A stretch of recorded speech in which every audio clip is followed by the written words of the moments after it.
నా పేరు రంగాన్ని 10వ తరగతి చదువుతున్నాను. గిరిజన గురుకుల పాఠశాలలో అనేక ప్రాబ్లం ఉన్నాయి సార్. మాకు school problem, water problem, teachers problem. Teachers మాత్రం బ్యాడ్ వర్డ్స్ బాగా చెప్తున్నారు. ఒకసారి కాదు, 2 సార్లు కాదు, ప్రతిసారి అట్నే చెప్తున్నారు sir. Bathroom problem, watchman problem sir. తాగునీటి సార్, బాతింగ్, స్నానం చేయడానికి వాటర్ లేవు సార్. వారానికి 3 రోజులు 4 రోజులు ఒకసారి స్నానం చేసి వస్తుంది. తాగడానికి ఫిల్టర్ నీళ్ళు లేవు. గంట గంటలు ఆగుతుంది సార్ నీళ్ళు. 2 బోర్లు ఉన్నాయి సార్. 2 బోర్లు ఒకటి. నా పేరు నాగరాజు, నేను 10వ తరగతి చదువుతున్నాను.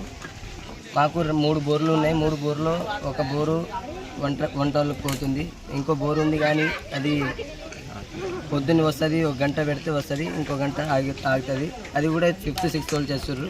10th వాళ్ళు ఏమో నైట్ చేస్తుర్రు. నైట్ 10, 11 అవుతుంది. 11 తర్వాత చేస్తాం, లేకపోతే లేదు. నేను ఈ బట్టలు 3 వారాల నుంచి ఇది పెట్టుకుంటున్నాను. ఉతుకోవడానికి నీళ్ళు లేవు, తాగడానికి నీళ్ళు లేవు. 1 గంట ఉంటే 1 గంట ఉండవు. బాత్రూమ్ ప్రాబ్లమ్స్ అవి. పొద్దున్న నేను బయటికి వెళ్తే చేనులకు వెళ్తే ఆ పొలం ఓడు నాకు కొడితే ఇంత వాతలు పడ్డాయి. నేను చెప్తే ఎవరికి